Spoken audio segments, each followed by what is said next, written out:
Okay, that was part 2, so I'm going to wrap this up real quick. Okay, so recognizing the signs. Okay, common work and living conditions. Okay, the targets in question. These are some of the signs you should look for. Okay, some of these apply to me, but some of them don't.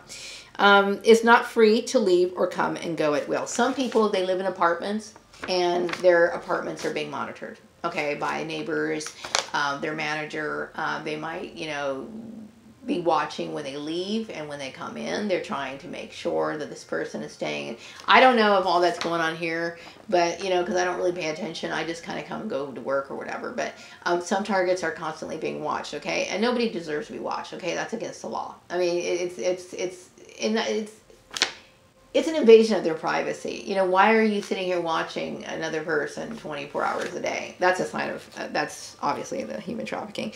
Is under 18 and is providing commercial sex acts, is in the commercial sex industry and has a pimp or manager, is unpaid, paid very little or paid only through tips, works excessively long or unusual hours, is not allowed to take breaks or suffers under unusual work restrictions. Yeah, unusual work restrictions, okay? Like everything that other people are allowed to do, I'm not allowed to do. I'm not allowed to choose my own job. I'm not allowed to wear slacks to work without people talking about it. You know, it's things like that. You know, it's ridiculous. Owes a large debt and is unable to pay it off. Was recruited through false promises concerning the nature and condition of his or her work. Yep, that I can identify with. High security measures exist in the work or living locations.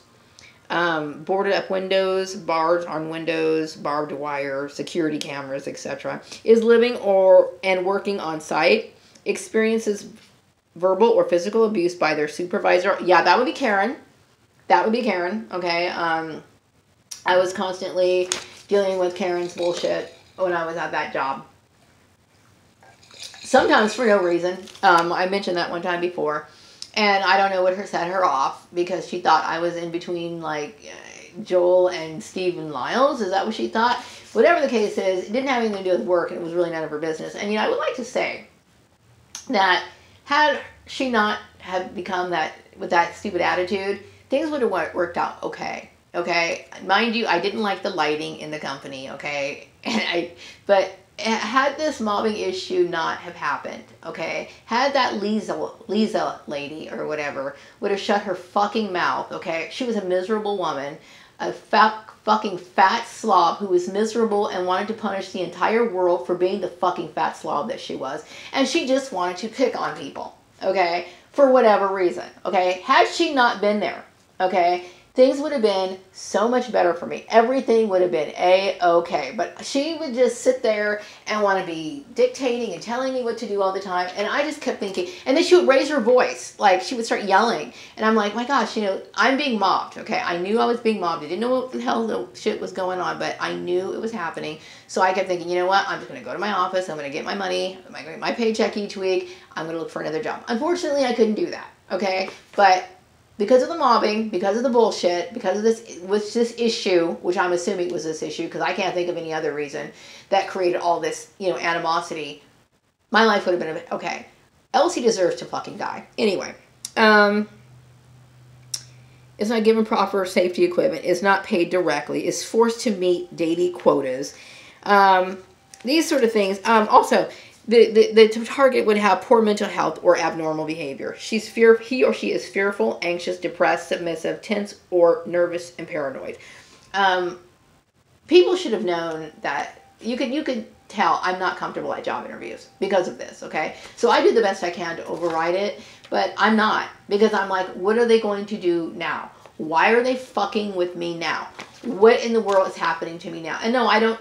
Some people say, well, just calm down. Nothing's going to happen.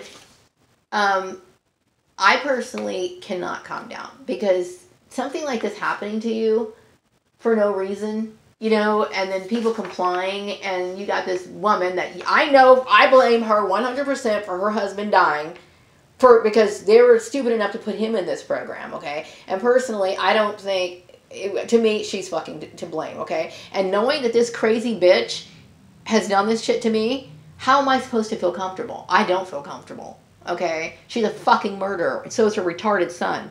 Anyway, sorry. Anyway, but I'm not going to take it back, because you know what?